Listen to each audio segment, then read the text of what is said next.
Eu gostaria de convidar os irmãos a abrirem suas Bíblias em Atos, no capítulo 12. Atos, capítulo 12.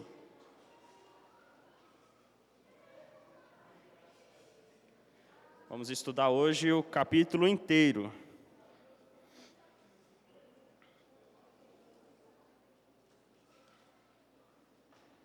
Gostaria de fazer a leitura de todo o capítulo e, na sequência, partiremos para a exposição. Atos 12. Diz assim a palavra de Deus.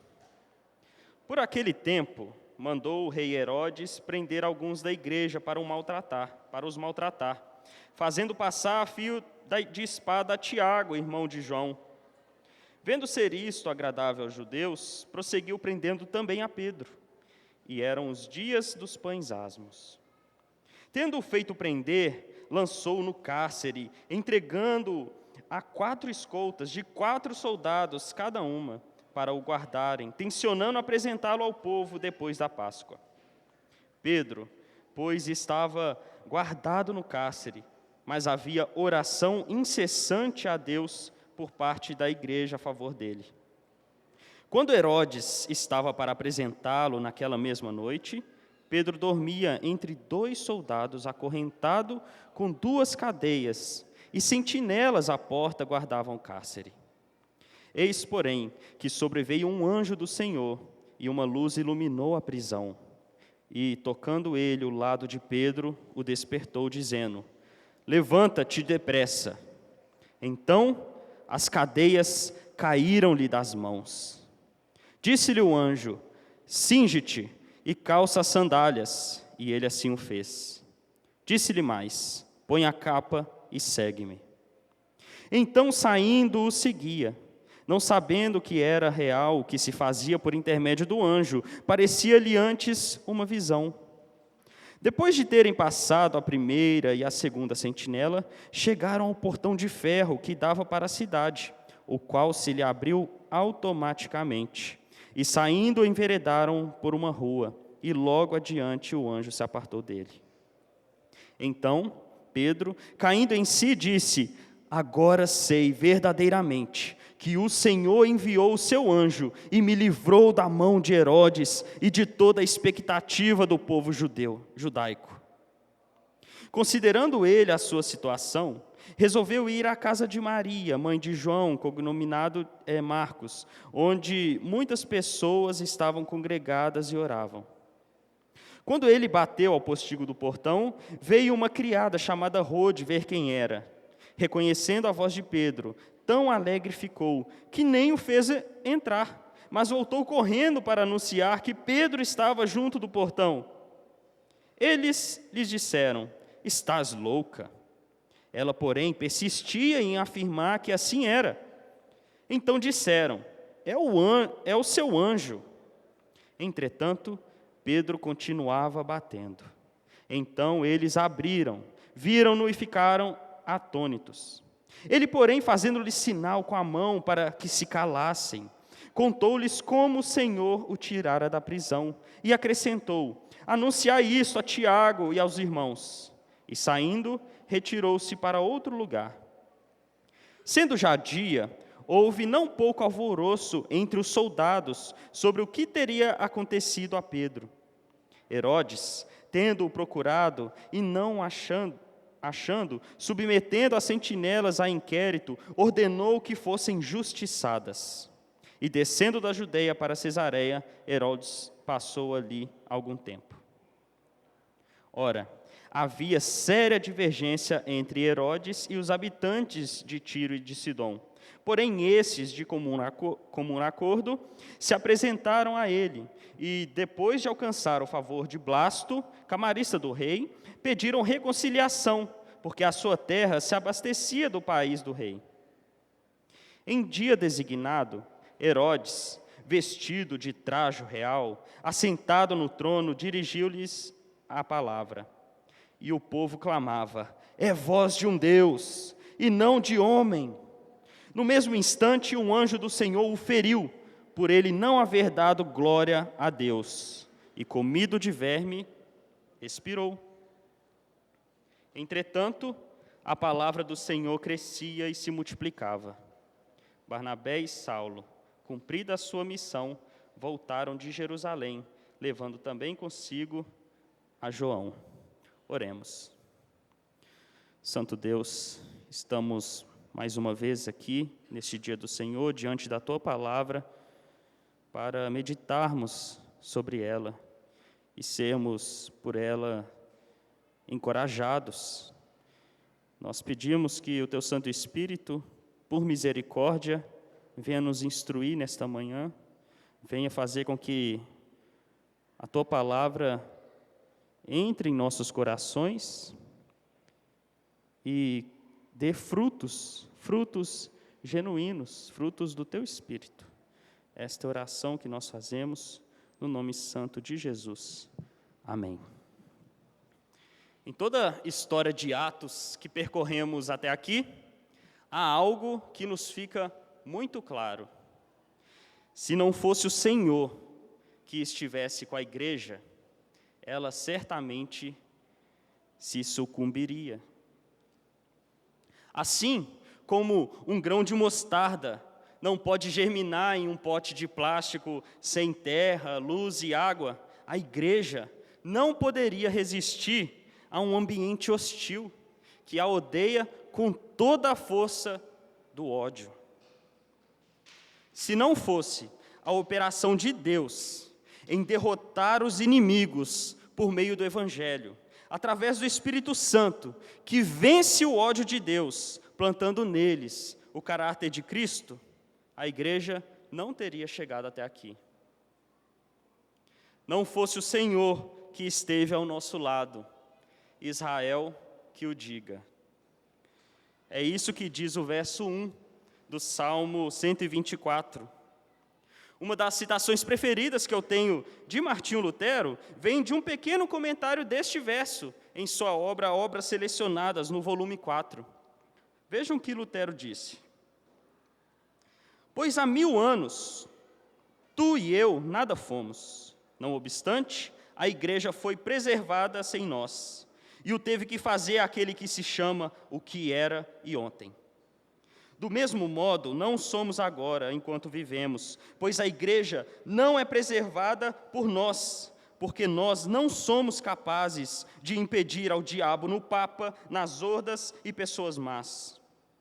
E se dependesse de nós, a igreja deveria sucumbir diante dos nossos olhos, e nós com ela, se não fosse aquele outro homem que conserva tanto a igreja como também a nós. Devemos atribuir isso àquele que se chama, que é e hoje. De igual modo, nada iremos contribuir para que a igreja seja preservada quando estivermos mortos, mas o fará aquele que se chama, o que virá e por todos os séculos.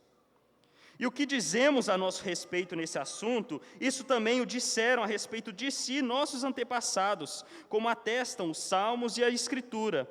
E nossos descendentes também terão a mesma experiência, de modo que cantarão conosco e com toda a igreja o Salmo 124.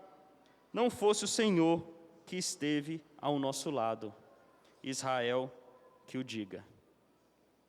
Essa citação de Lutero poderia ter sido muito bem um comentário a respeito de Atos 12, pois é exatamente sobre isso que trata este capítulo. Deus preserva a sua igreja, e Ele faz isso mesmo em meio aos cenários mais hostis, como nós podemos ver já nos 3 primeiros versículos de Atos 12. Leiamos. Por aquele tempo, mandou o rei Herodes prender alguns da igreja para os maltratar, fazendo passar a fio de espada Tiago, irmão de João.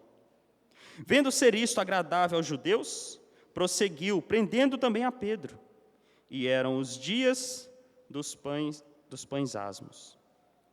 Na última aula com o presbítero Humberto, que cobriu todo o capítulo 11, vimos que Pedro e Barnabé, que estavam pastoreando a igreja de Antioquia, foram para a igreja de Jerusalém, após terem sido avisados pelo profeta Ágabo sobre uma grande fome que iria assolar toda a terra. Paulo e Barnabé fazem uma viagem para Jerusalém, a fim de levar as ofertas que eles arrecadaram para os irmãos daquela região, da igreja de Jerusalém. O capítulo 12 começa conectando essa narrativa com o capítulo anterior, ao começar dizendo, por aquele tempo, isto é, o tempo em que Paulo e Barnabé seguiam para Jerusalém. Naqueles dias, o rei Herodes perseguia duramente a igreja de Jerusalém, mandando prender os cristãos com a finalidade de os maltratar. Esse Herodes aqui era neto de Herodes o Grande, o perverso rei que mandou matar as crianças de Belém no nascimento de Jesus. Ele era também sobrinho de Herodes Antipas, aquele que matou João Batista e zombou de Jesus. Moral da história, não coloque no seu filho o nome de Herodes. Herodes Agripa I, que é o desse texto, foi criado em Roma e ajudou Calígula a se tornar um imperador romano. Calígula o recompensou com um título de rei e deu a ele autoridade sobre várias cidades. Quando assassinaram Calígula, Herodes Agripa ajudou Cláudio a ganhar a aprovação do Senado romano e a se tornar, então, um novo imperador. E Cláudio, como novo imperador, deu a ele mais terras, incluindo Judeia e a Samaria, ao seu reinado. Herodes Agripa, portanto, era uma figura política e com grande autoridade. E por ser alguém político no sentido mais interesseiro do termo, ele resolveu buscar boa fama e cooperação entre os líderes judeus, fariseus e principais sacerdotes judeus. E isso o fez com que levasse a perseguir os cristãos. Pessoas egoístas e interesseiras se colocam no lugar de Deus, achando que todos ao seu redor são seus devedores. As pessoas só têm valor para elas se trouxerem algum benefício. Seus próprios desejos são como um Deus que guia toda a vida e relacionamento dessas pessoas. Herodes era uma dessas pessoas que, para se fortalecer politicamente, ele brincava de matar cristãos. Ele foi responsável por matar o primeiro apóstolo, Tiago, a fio de espada, ou seja, decapitado. Herodes condena à morte Tiago e, em seguida, prende o apóstolo Pedro, com o provável intuito de o matar depois da festa judaica. A perseguição de Herodes ocorreu de modo progressivo. Começou apenas maltratando alguns membros da igreja, afligindo-os, multando-os, prendendo-os, confiscando-lhe as casas e os bens. E à medida que Herodes via que as suas ações agradavam aos judeus, ele então passava a maiores atos de crueldade. Matthew Henry disse que os servos sofredores de Cristo são treinados com pequenas dificuldades para as maiores, a fim de que a tribulação produza paciência, e a paciência, a maturidade. Isso significa que Deus usa até mesmo as piores tribulações para plantar nos crentes o caráter de Cristo. Cada pessoa no corpo de Cristo pode se beneficiar das bênçãos de Deus de diferentes maneiras em um contexto de perseguição. Tiago experimentou o privilégio de beber o mesmo cálice de Jesus. Jesus já havia antecipado o que aconteceria a ele lá em Mateus 20, 23. Pedro, por outro lado, desfrutou do benefício de sofrer por Cristo. mas também de ser um instrumento pelo qual Deus mostrará seu grande poder, envergonhando Herodes e frustrando os judeus. Deus permite que Herodes vá até certo ponto. Herodes acreditava estar no controle. Ora, ele prendeu o grande apóstolo Pedro e estava aguardando a festa judaica para que, quando a cidade estivesse mais quieta, a morte de Pedro servisse de espetáculo para o povo judeu. E assim ele ganharia mais honras e mais apoio político. Herodes prendeu Pedro, mas não de uma maneira comum. Até porque essa gente tinha boa fama de serem bons em fugir de cadeias, de túmulos vigiados, e por isso Herodes tenta dificultar o trabalho de Deus. Veja o que diz os versos de 4 a 6. Tendo-o feito prender, lançou-o no cárcere, entregando-o a 4 escoltas de 4 soldados cada uma, para o guardarem, tencionando apresentá-lo ao povo depois da Páscoa. Pedro, pois, estava guardado no cárcere, mas havia oração incessante a Deus por parte da igreja a favor dele. Quando Herodes estava para apresentá-lo, naquela mesma noite, Pedro dormia entre 2 soldados, acorrentado com 2 cadeias e sentinelas à porta. Guardavam o cárcere. Nem Fernandinho Beiramar conheceu esse nível de prisão que o apóstolo Pedro enfrentou. Foram designadas 4 escoltas, cada uma composta por 4 soldados, totalizando 16 soldados para vigiar Pedro. Isso tudo para controlar um criminoso que pregava o evangelho. Além disso, 2 soldados permaneciam com ele dentro da prisão, de modo que qualquer movimento seria percebido durante a noite, inclusive pelos ruídos das numerosas correntes que envolviam ali o apóstolo. Enquanto Pedro estava na prisão, a igreja orava continuamente. As coisas pareciam bem difíceis aqui. Enquanto se trata de uma gripe forte, podemos conseguir orar confiando que Deus poderá curar sobrenaturalmente. Mas quando se trata de um câncer já espalhado, a coisa já começa a apertar. Talvez nós passamos a achar que agora a coisa ficou difícil demais para Deus atender. Parecia que Herodes dificultou o trabalho de Deus, colocando tantos guardas, e além disso, a igreja, naquele contexto, não tinha força para mudar a cabeça de Herodes por meio de uma manifestação pública. No entanto, eles sabiam que para Deus não faz diferença 1 soldado, 16 ou 1 milhão. Nada é difícil demais para Deus. E se Ele quiser atender a oração, Ele o fará como um estalar de dedos. Andando com Jesus, Pedro viu com seus próprios olhos que não há nada que seja difícil demais para Deus. Quando o mar estava ameaçando a vida dele, em um barco com Jesus, ele viu o mestre dormindo. Como pode alguém dormir com a sua vida por um fio?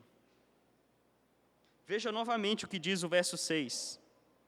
Quando Herodes estava para apresentá-lo, naquela mesma noite, Pedro dormia entre 2 soldados, acorrentado com 2 cadeias, e sentinelas à porta guardavam o cárcere. Pedro dormia, enquanto sua sentença de morte estava prestes a acontecer. Crente é um ser de outro mundo mesmo.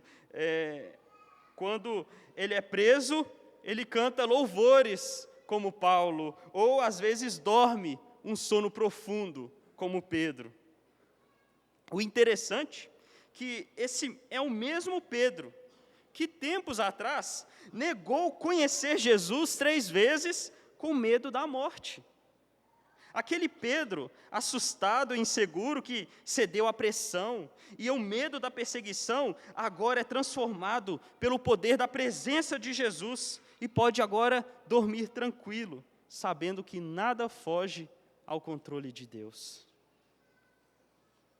Isso aqui, meus irmãos, não é estoicismo, a filosofia de que as coisas não devem nos afetar emocionalmente, como se em um velório nós não pudéssemos chorar.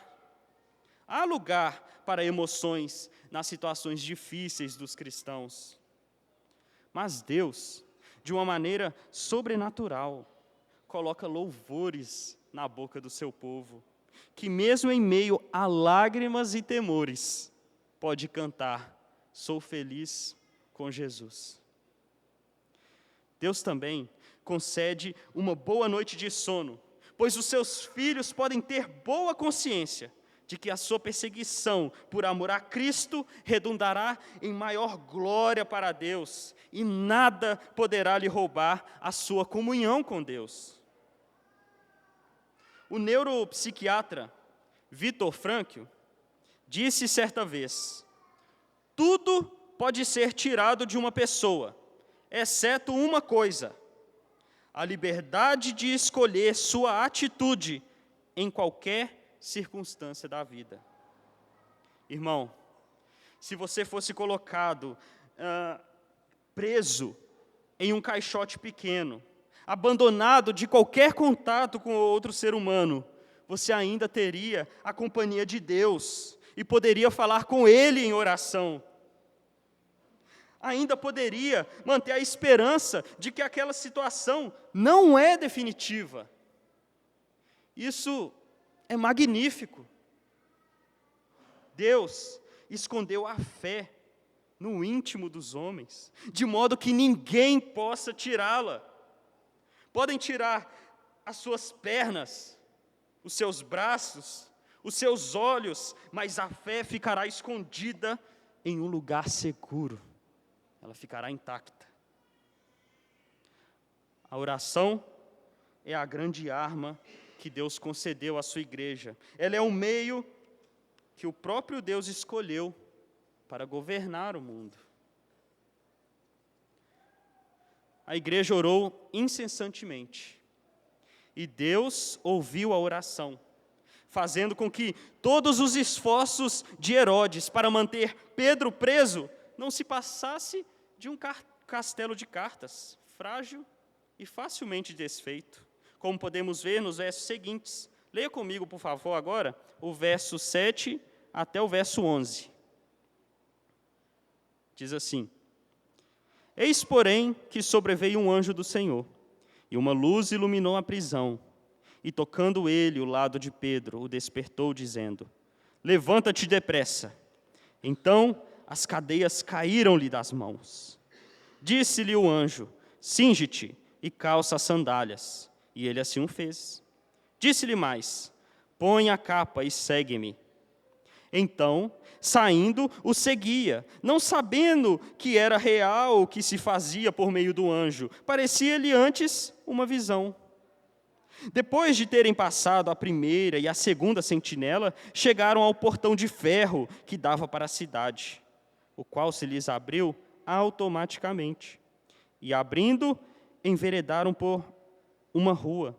E logo adiante o anjo se apartou dele. Então Pedro, caindo em si, disse: agora sei, verdadeiramente, que o Senhor enviou o seu anjo e me livrou da mão de Herodes e de toda a expectativa do povo judaico.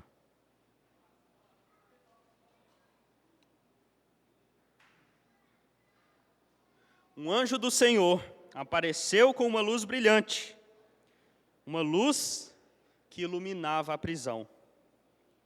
Não sabemos se a luz não foi suficiente para acordar os guardas, ou se a luz fez com que os guardas ficassem assombrados ou sem ação. Mas o interessante é que a luz não foi suficiente para acordar Pedro, pois ele estava em um sono profundo. Percebam a tamanha tranquilidade do apóstolo. Foi necessário que um anjo tocasse para que ele acordasse. E Pedro, ainda sonolento, percebe que as correntes que prendiam suas mãos estavam agora no chão.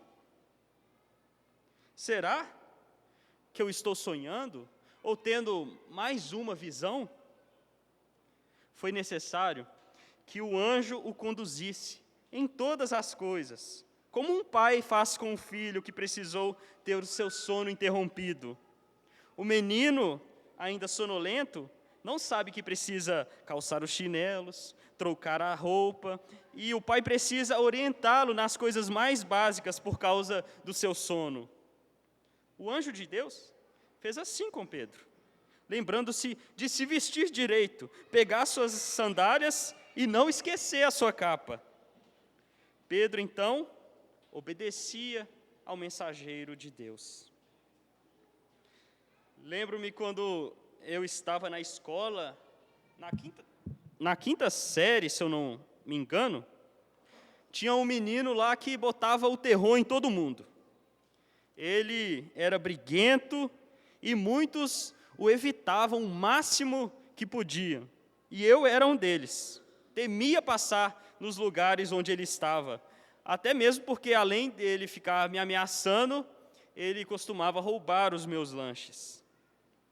Aí, certa vez, eu contei o ocorrido à minha mãe. E ela, então, resolveu ir na escola acabar de vez com aquela palhaçada.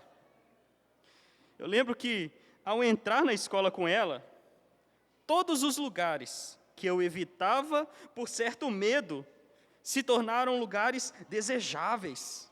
Eu queria encontrar o valentão agora e zombar de sua cara. Isso por quê? Porque a minha mãe me dava segurança de que nada do que eu temia poderia me afligir quando ela estivesse por perto. Como um pai acalma o seu filho quando ele está com medo? Não tenha medo, o papai está aqui. Pedro, ainda que andando na prisão, não tinha o que temer, pois o anjo que veio da parte do Senhor é quem estava o guiando. Eles iam passando por todos os guardas, até que ficaram atrás de um grande portão de ferro. Como passar agora? Lembram do povo de Israel, quando estava perseguido por Faraó e seus exércitos, e se depararam agora com um grande mar vermelho? Como passaremos, Moisés? Era a voz do povo de Israel.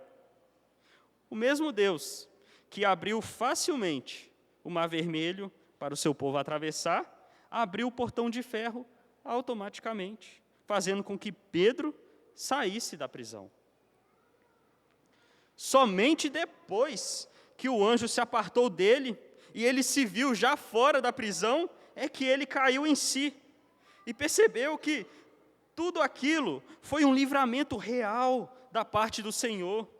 Deus frustrou mais uma vez Herodes e os judeus. E sozinho na rua, ele não poderia mais vacilar, porque ele era agora um foragido. Ele foi então buscar abrigo junto aos seus irmãos na fé, como nós podemos ver no verso 12 até o 17. Diz assim, verso 12 ao 17. Considerando ele a sua situação, resolveu ir à casa de Maria, mãe de João, cognominado Marcos, onde muitas pessoas estavam congregadas e oravam. Quando ele bateu ao postigo do portão, veio uma criada chamada Rode ver quem era. Reconhecendo a voz de Pedro, tão alegre ficou que nem o fez entrar, mas voltou correndo para anunciar que Pedro estava junto do portão. Eles lhe disseram: estás louca? Ela, porém, persistia em afirmar que assim era.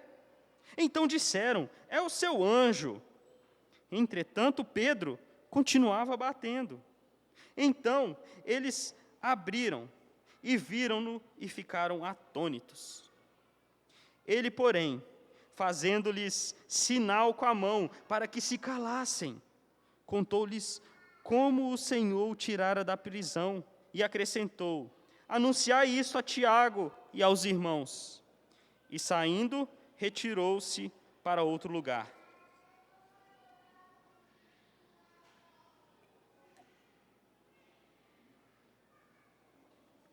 Pedro foi até a casa de Maria, mãe de João Marcos, o que escreveu o Evangelho. A casa de Maria, ao que parece, era usada para reuniões particulares dos discípulos. E provavelmente não ficava muito à vista, porque Pedro, ele não poderia ser achado. É importante observar que nesta congregação na casa de Maria, as pessoas estavam orando. Provavelmente rogando por Pedro, cujo seu julgamento estava perto de acontecer. Eles não desistiram da oração, mesmo que fossem passando dias.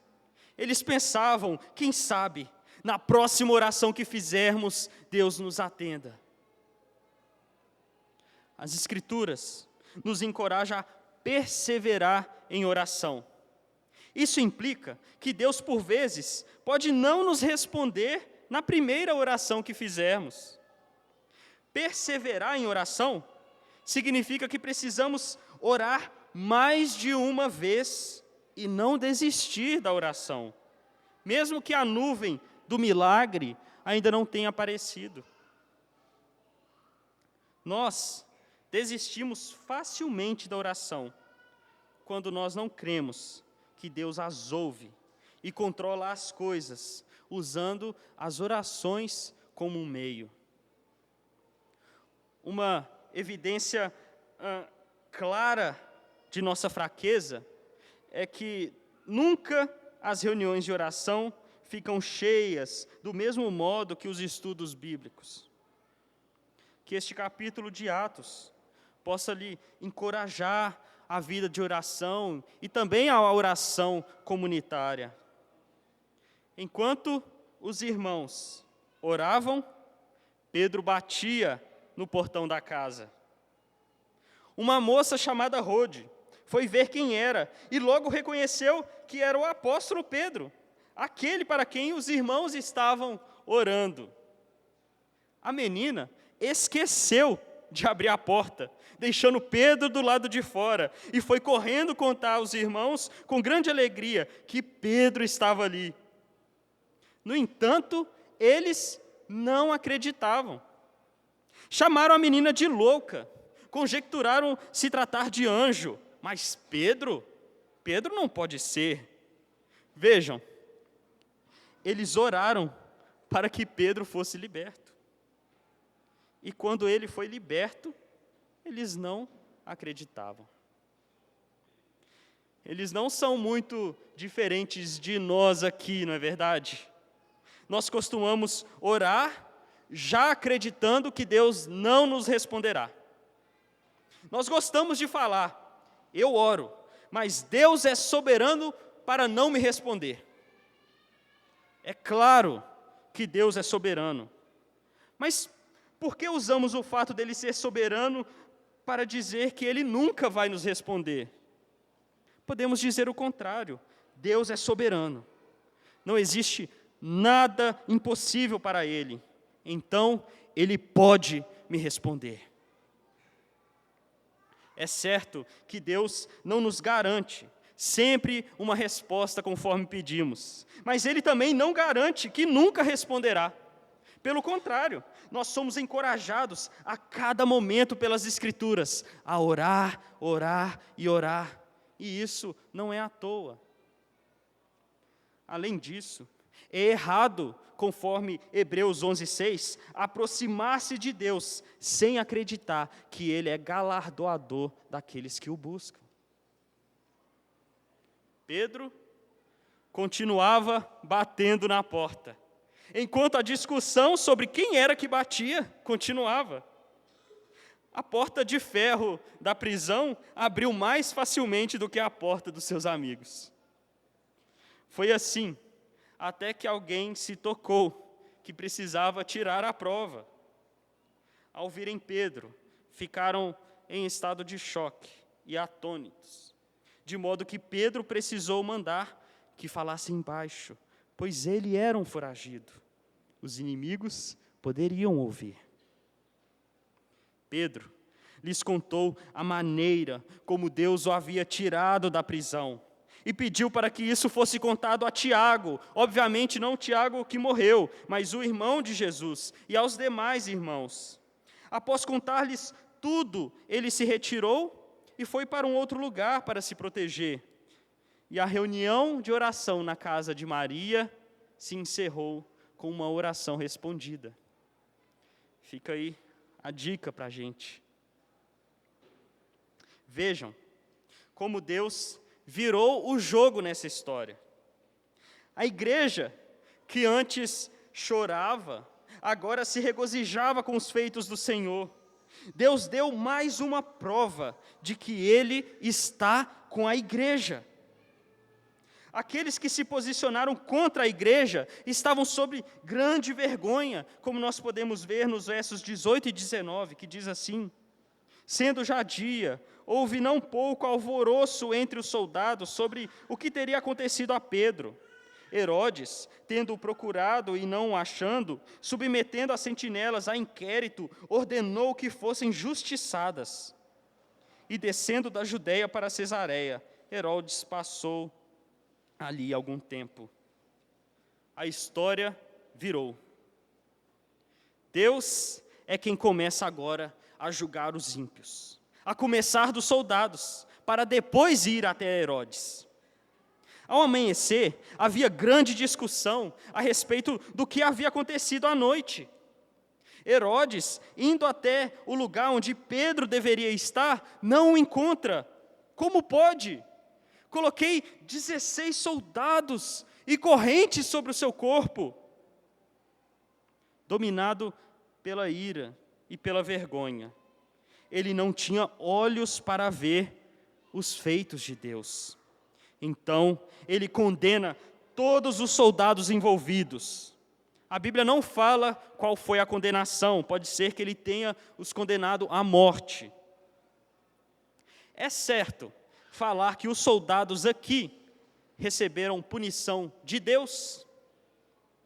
Creio que sim.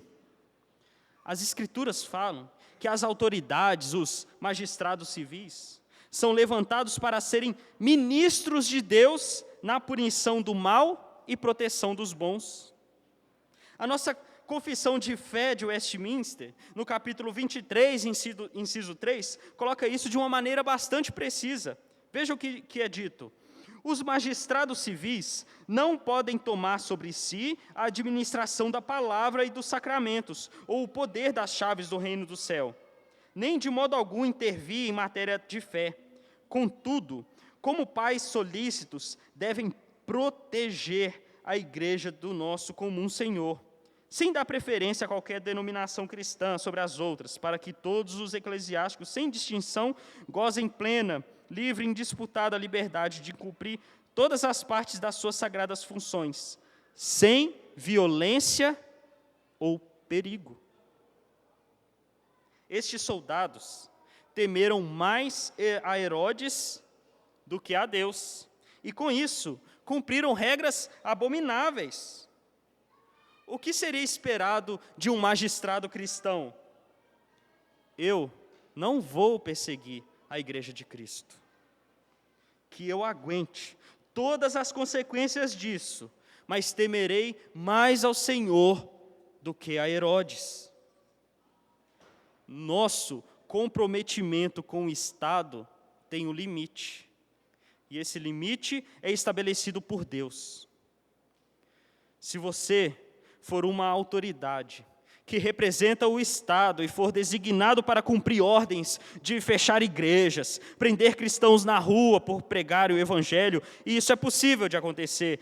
Na verdade, isso acontece em alguns lugares. Então, o seu dever é desobedecer. Mas eu vou ser mandado embora, que seja. Mas e se eu não arrumar outro emprego tão bom? Que não arrume. É melhor ir ao céu desempregado e faminto do que ir para o inferno gordo e rico. Devemos dar a César o que é de César, mas César deve dar a Deus o que é de Deus. Deus deu a Herodes o que é de Herodes: vexame e condenação. Ele não se arrependeu. Herodes não se dobrou frente às evidências de um Deus que batalha pela sua igreja.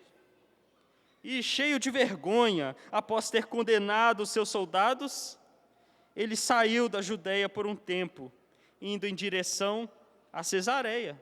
Ele queria fugir de Deus, se é que isso é possível.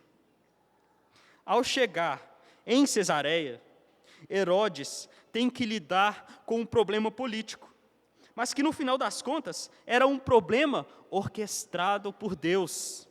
Não tem como fugir de Deus. Veja o que é dito nos versos 20 a 23.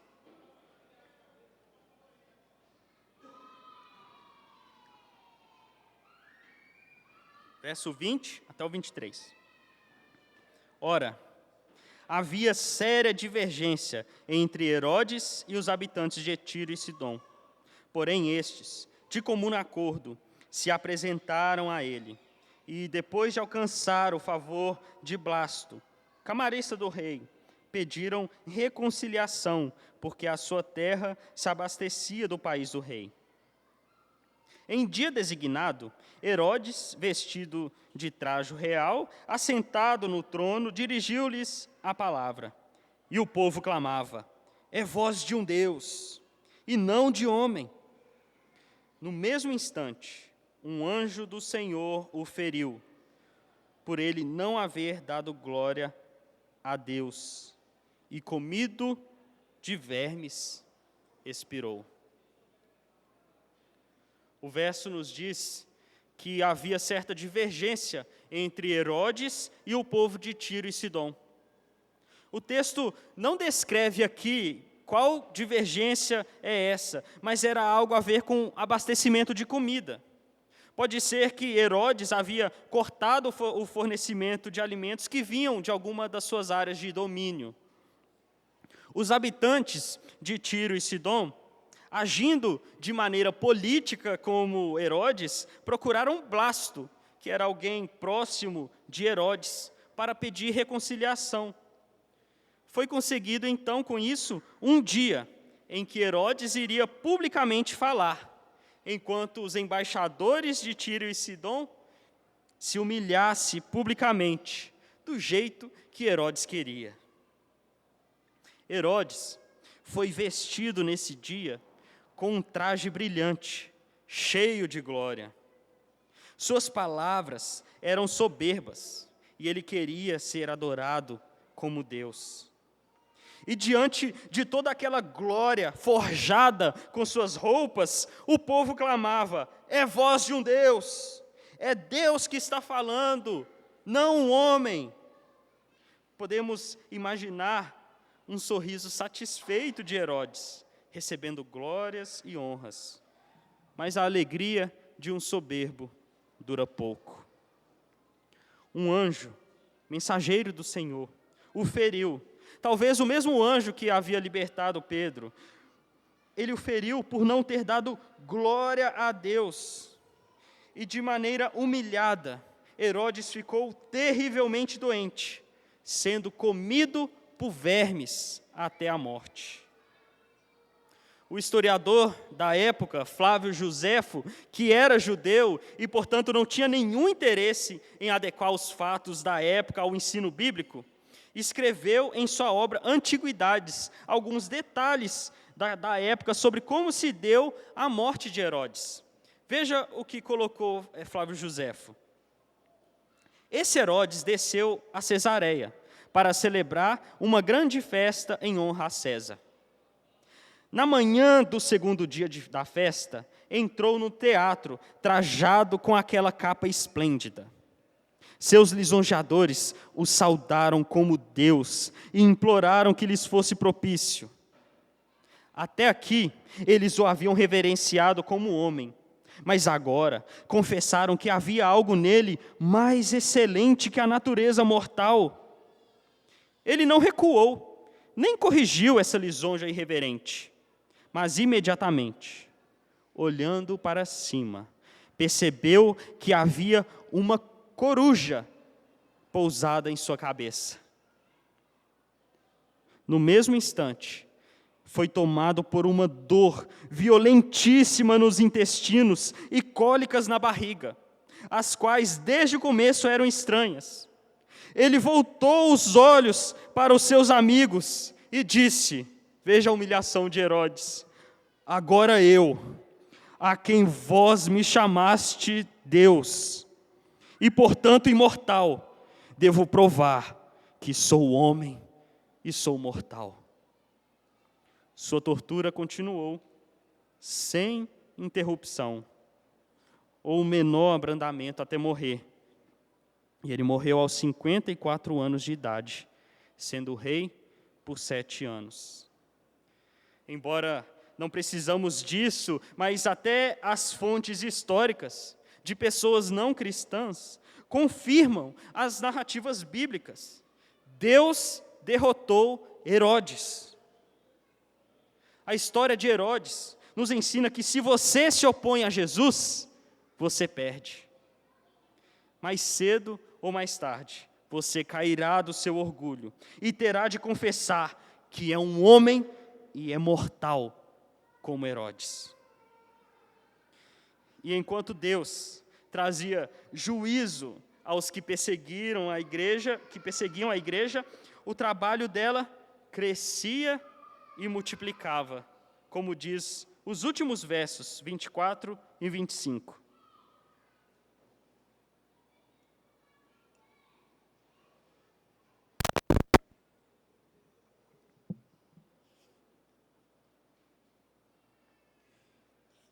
Diz assim.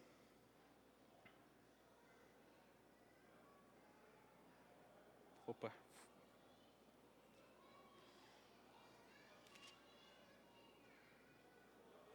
Entretanto, a palavra do Senhor crescia e se multiplicava. Barnabé e Saulo, cumprida a sua missão, voltaram de Jerusalém, levando também consigo a João, apelidado Marcos. Tertuliano, um defensor da fé cristã, que viveu na geração próxima ali dos apóstolos, escreveu aos seus perseguidores: nós nos multiplicamos sempre que somos ceifados por vocês, e o sangue dos cristãos é a semente da igreja. É isso que vemos em Atos. A perseguição pode vir com todas as forças, mas Deus não permite que a igreja pereça.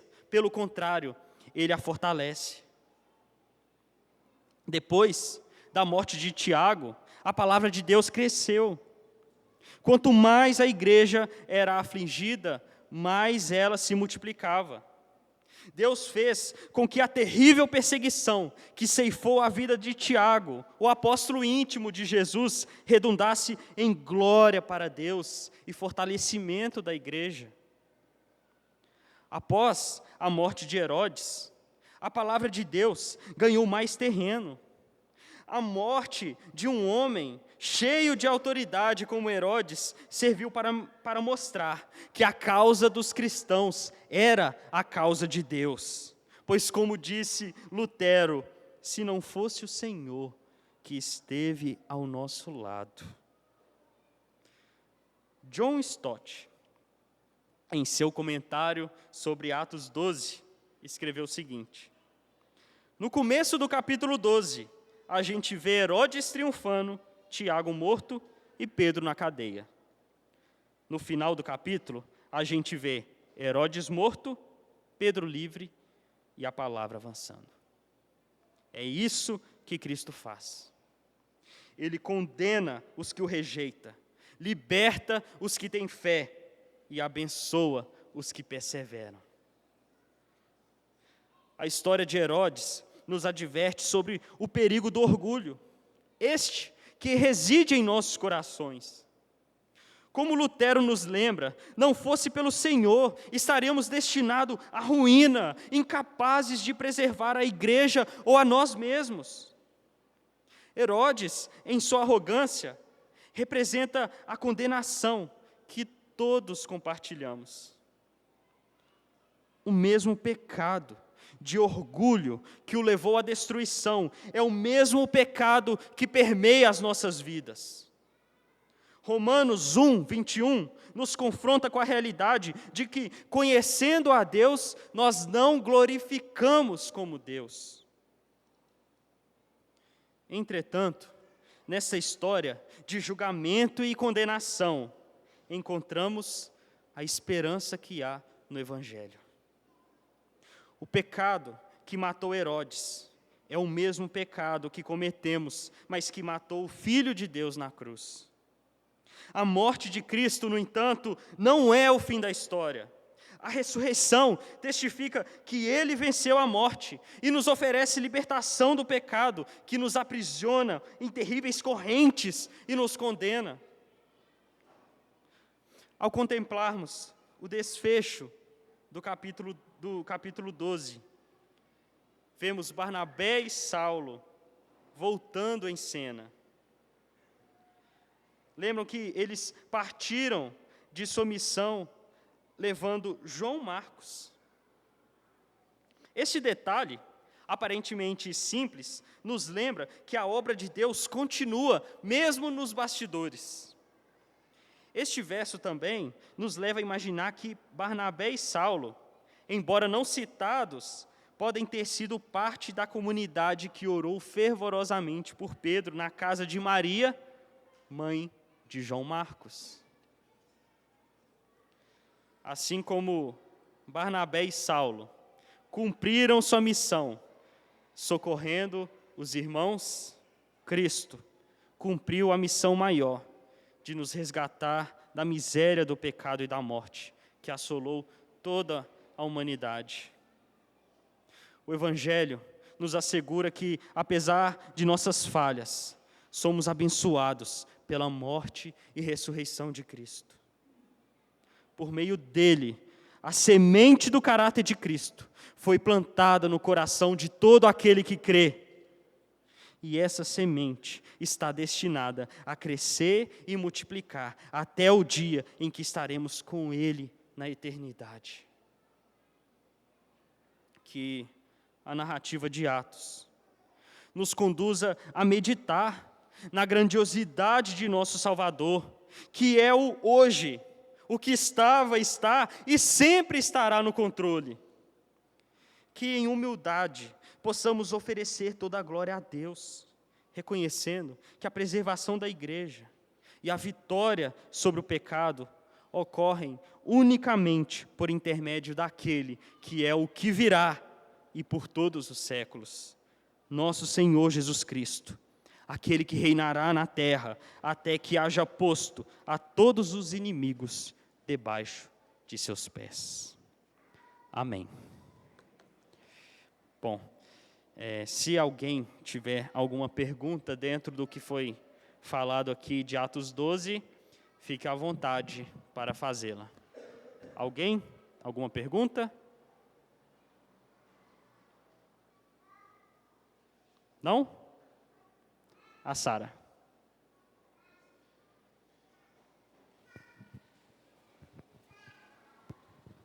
É uma pergunta bem simples, que quando fala assim, é o anjo dele, o que na verdade isso queria dizer, que é o anjo?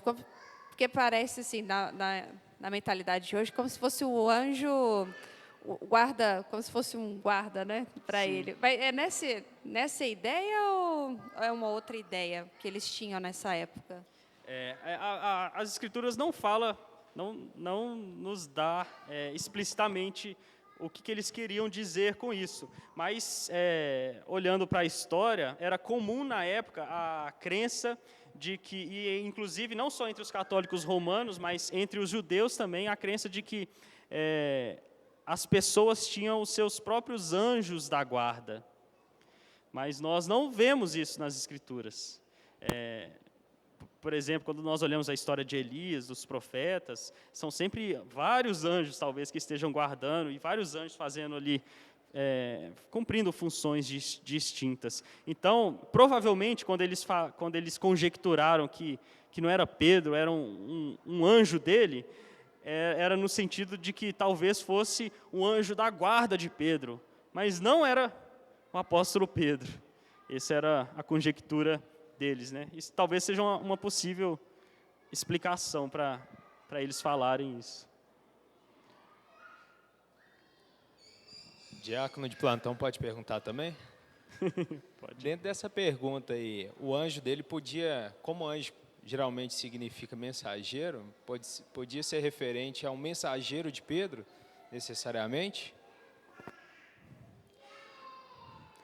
Não, eu não consigo fazer essa alegação de que ele fosse necessariamente o anjo mensageiro de Pedro.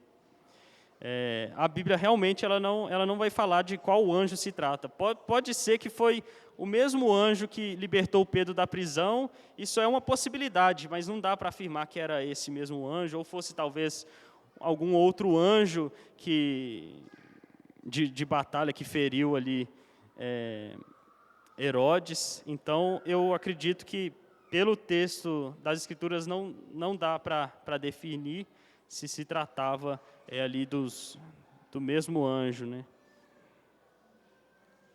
Vamos orar então para encerrar.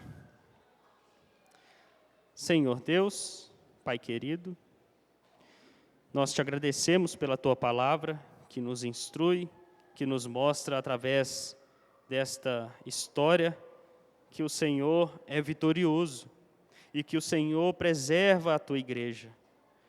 Nós te louvamos e bendizemos porque se estamos aqui, ó Deus, reunidos no dia do Senhor, na EBD, e se também podemos, ó Deus, durante a noite, cultuar o Teu santo nome, é porque certamente é o Senhor que tem preservado a Tua igreja até aqui. Nós te louvamos e bendizemos, ó Deus.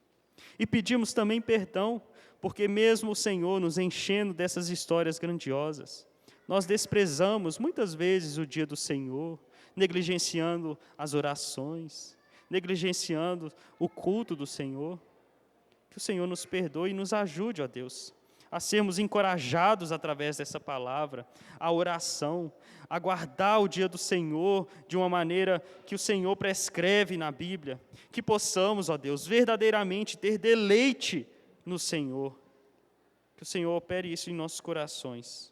É a oração que fazemos no nome santo de Jesus. Amém.